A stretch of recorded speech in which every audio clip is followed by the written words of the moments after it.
আমরা তিন ভাই তিন ভাগে কোরবানি দেই। এক ভাইয়ের অবস্থা ভালো, তাই সে বেশিরভাগ টাকা দেয়, আর আমরা অল্প কিছু পরিমাণ শরিক হই। তাহলে কি আমাদের কোরবানি আদায় হবে কিনা? এটা একটা গুরুত্বপূর্ণ প্রশ্ন। কোরবানি দেওয়ার ক্ষেত্রে বিশেষ করে যখন ভাই ব্রাদাররা মিলে কোরবানি দেন, তখন এরকম পরিস্থিতি তৈরি হয়। একটা গরুর দাম ধরেন 70,000 টাকা, তো এক ভাই তার উপার্জন অনেক কম, সেজন্য সে 5,000 টাকা দিচ্ছে, আর বাকি টাকা যেটা আছে সেটা হয়তো বাকি ভাইরা দিচ্ছে।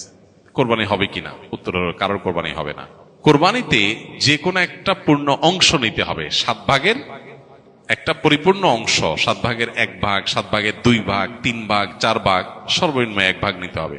ভগ্নাংশ নেওয়া যাবে না, অর্থাৎ 1 ভাগেরও অর্ধেক নেওয়া যাবে না। 2 ভাই মিলে 1 ভাগ নিছে, হবে না, তখন সেটা গোস্ত খাওয়া হবে।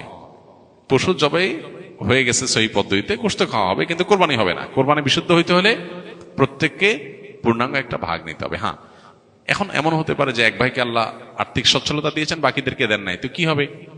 তখন সচ্ছল যিনি, তিনি তার পক্ষ থেকে কোরবানি দিয়ে বাকি সবাইকে সবার পক্ষ থেকে দিবেন, যে ঠিক আছে তোমার পক্ষ থেকে একটা শেয়ার, তুমি টাকা দিলা না, আমি তোমারটা দিয়ে দিলাম, এটা হতে পারে।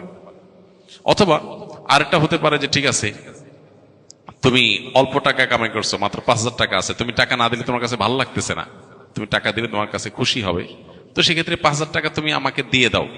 এটা কোরবানির শেয়ার না। আমি কোরবানিতে এটা লাগাবো, সেটা ভিন্ন বিষয়, বাট তুমি শেয়ার হিসাবে দিলে না, এটা হতে পারে।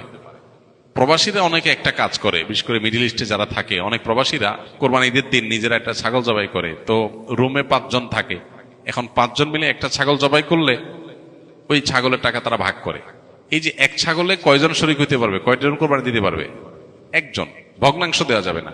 তাহলে একজন কোরবানি দিলে রুমের যে কোনো একজন কোরবানি দিবে, তো বাকি 4 জন তারা কি বসে বসে খাবে? গোস্ত তো সবাই খাবে। তো এই জন্য তারা 5 জন মিলে ভাগ করে টাকা দেয়। এখানে কারোরই আসলে কোরবানি হবে না। জবাই করা হবে, পশুর গোস্ত খাওয়া হালাল হবে, কিন্তু কোরবানি হবে না। যদি কোরবানি হতে হয় তাহলে এমন করা যেতে পারে, 5 জন মিলে টাকা দিল একজনকে, দিয়া বললো ভাই আপনি মুরব্বী মানুষ, বড় মানুষ, বা আপনি যে কোনো কারণে আমাদের থেকে ভিন্নতর, তো এই টাকাটা আমরা সবাই তুলে আপনাকে দিলাম, কোরবানিটা আপনার তরফ থেকে আপনি দেন, সবটা একজনের হলো, গোস্তটা সবাই খাইলো। বা এই বছর আপনার তরফ থেকে হলো, পরের বছর আমরা আবার সবাই টাকা পয়সা দিলাম, ভাই আরেকজন হলো, টাকা আপনাকে দিয়ে দিলাম আপনার তরফ থেকে হোক, কোরবানিটা একজনের হবে। ঠিক একইভাবে গরুতে ভগ্নাংশ, এটার ভাগ এভাবে আপনার শরিক হওয়া যাবে না, পূর্ণাঙ্গ একটা অংশের শরিক হতে হবে, তারপরে কোরবানি বিশুদ্ধ হবে।